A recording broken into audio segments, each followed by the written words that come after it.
नमस्कार प्यारे बच्चों, आज की ऑनलाइन क्लास में आप सबका स्वागत है। आज के वीडियो में हम सीखेंगे हिंदी सुरभि 4 का 9वां पाठ का नाम है प्रेमचंद। इस पाठ का हमने है वो स्वाध्याय सीखा था पिछले वीडियो में। इस वीडियो में हम है वो व्याकरण का टॉपिक सीखेंगे भाषा से। इसमें पहला प्रश्न है, नीचे दिए गए शब्दों के विलोम शब्द लिखिए।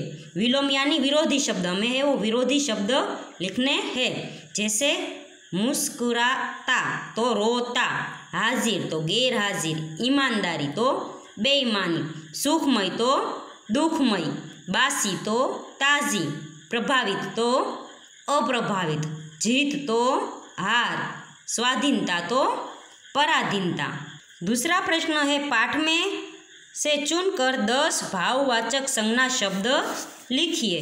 तो बच्चों, भाववाचक संज्ञा में ही उसका अर्थ छुपा है। भाव यानी हमारे मन के जो भाव होते हैं, हर्ष के, शोक के, घृणा के, गुस्से के, प्रेम के, ऐसे भाव को जो शब्द दिखाता है उसे भाववाचक संज्ञा कहते हैं। संज्ञा यानी आप सबको पता है नाउन, इंग्लिश में उसे कहते हैं नाउन। नाउन यानी नाम। हमें किसी भी व्यक्ति वस्तु को पहचानने के लिए उसको एक नाम दिया है, इस नाम को हम संज्ञा कहते हैं। यदि हम किसी व्यक्ति या वस्तु को नाम न दे तो हम उस व्यक्ति या वस्तु को पहचान नहीं सकते, इसलिए हमने पहले से उसको नाम दिया है। जैसे मेरा भी एक नाम है और आप सबका भी एक नाम है। तो इसमें है हम भाववाचक संज्ञा देखते हैं। भाववाचक संज्ञा है वो 10 शब्द हमें है वो पाठ में से ढूंढकर निकालने है। तो मैं वो बोलती हूँ, आप लिखते जाना। जैसे पहला शब्द है लाड। लाड यानी बहुत प्रेम करना। फिर है शादी, फिर है बुराइयाँ, आगे है बचपन, फिर है स्वाभिमान, फिर है गुस्सा, आगे है तबीयत, फिर है महंगाई, आगे है हिम्मत, फिर है लिखाई। तो बच्चों, इसमें कुछ ना कुछ भाव प्रकट होता है। यदि आपको पाठ में से इसके अलावा और भी भाववाचक संज्ञा मिले तो आप लिख सकते हैं।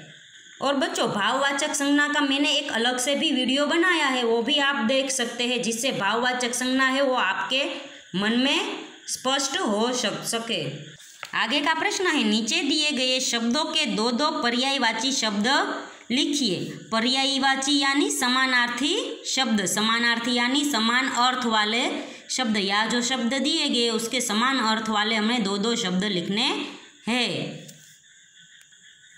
पहला है आतुर। आतुर का होगा व्याकुल और बेचैन। फिर है संकल्प। संकल्प यानी प्रण या प्रतिज्ञा। आगे है मदरसा। मदरसा का समानार्थी होगा पाठशाला या विद्यालय। मदरसा में है वो भी पढ़ाई होती है। फिर है कुशाग्र। कुशाग्र यानी तीव्र या प्रखर। फिर है स्वाधीनता। स्वाधीनता यानी स्वतंत्रता या आज़ादी। आगे है जोश। जोश यानी फुर्ती या उत्साह। फिर है नीचे दिए गए मुहावरों के अर्थ स्पष्ट करके अपने वाक्यों में प्रयोग कीजिए। जैसे पहला है फूटी कौड़ी न होना, यानी पैसे का अभाव होना।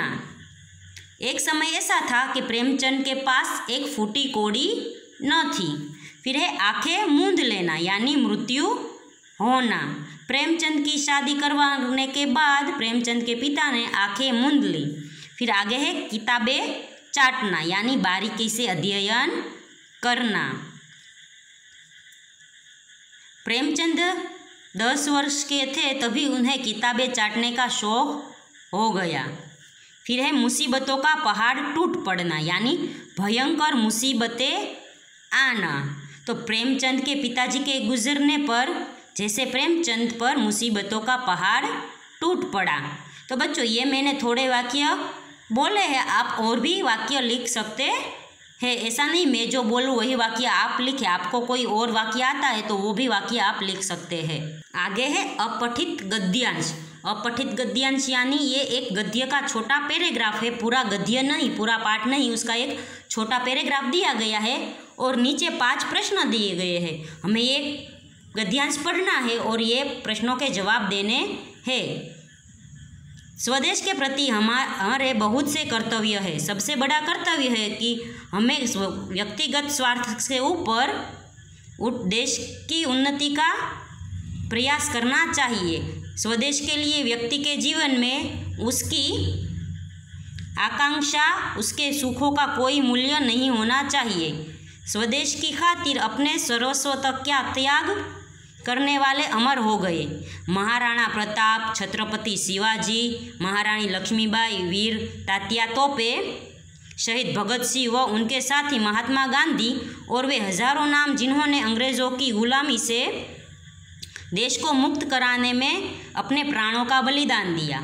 इंडिया गेट पर लिखे वीरों के नाम उनकी देशभक्ति की गाथा गा रहे हैं। गाथा यानी कहानी सुना रहे हैं।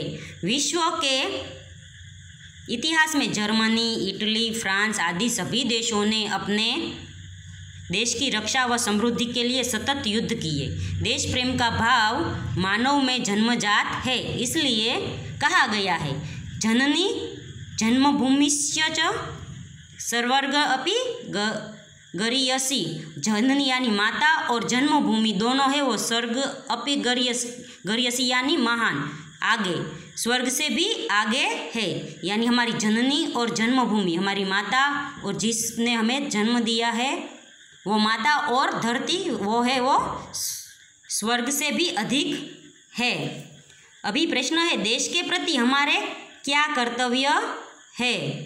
तो देश के प्रति हमारा बड़ा कर्तव्य है कि हमें व्यक्तिगत स्वार्थ से ऊपर उठकर देश की उन्नति का प्रयास करना चाहिए। दूसरा प्रश्न है स्वदेश के लिए व्यक्ति के जीवन में किन सुखों का कोई मूल्य नहीं होना चाहिए। तो स्वदेश के लिए व्यक्ति के जीवन में उसकी आकांक्षा, उसके सुखों का कोई मूल्य नहीं होना चाहिए। फिर है कैसे लोग अमर हो गए। तो उसका जवाब है स्वदेश की खातिर अपने सर्वस्व का त्याग करने वाले लोग अमर हो गए। जन्मभूमि की तुलना किससे की गई है। तो जन्मभूमि की तुलना स्वर्ग से की गई है। आगे है विलोम शब्द लिखिए। तो देश का विलोम होगा विदेश या परदेश, फिर स्वार्थ का विलोम होगा निस्वार्थ। तो बच्चों यहाँ पर है वो हमारा 9वां पाठ खत्म होता है। अगले वीडियो में हम अगला पाठ सीखेंगे। तब तक के लिए गुड बाय, टेक केयर।